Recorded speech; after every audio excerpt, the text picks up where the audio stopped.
नमस्कार मित्रांनो, नशीबवान या मालिकेच्या 26 डिसेंबरच्या भागात आपण पाहणार आहोत. गिरिजा आता घरी असताना नागेश्वरला म्हणत असते, हे नागेश्वर घोरपडे यांनीच माझ्या वडिलांचा खून केलाय आणि पुढच्या 6 महिन्यांनी हे माझासुद्धा जीव घेणार आहेत. गिरिजा जेव्हा हे सगळं म्हणत असते त्यावेळी रुद्रप्रतापसुद्धा तिथेच असतो आणि हे सगळं ऐकून तर त्याला धक्काच बसतो. त्यानंतर गिरिजाला मोनू कुठेच दिसत नाही, त्यामुळे ती मोनूला इकडे तिकडे शोधत असते. त्यावेळी आता नागेश्वर तिथे येतो तर गिरिजा त्याला विचारते, कुठे घेऊन गेले सावी मोनूला.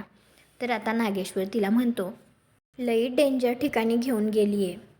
त्यावेळी आता नागेश्वर त्याच्या मोबाईलमधून गिरिजाला मोनूचा आवाज ऐकवतो.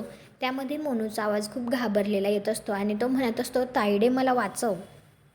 तर नागेश्वर आता तिला म्हणतो, बघूया तू मोनूला वाचवतीस का आधी त्याचं मरण त्याच्याजवळ पोचतं ते.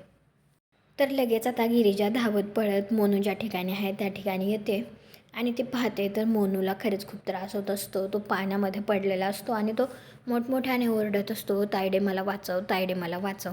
आणि त्याला या अवस्थेत पाहून तर गिरिजाला धक्काच बसतो. तर तुम्हाला काय वाटतं, गिरिजा आता लवकरात लवकर मोनूला पाण्यातून बाहेर काढू शकेल का?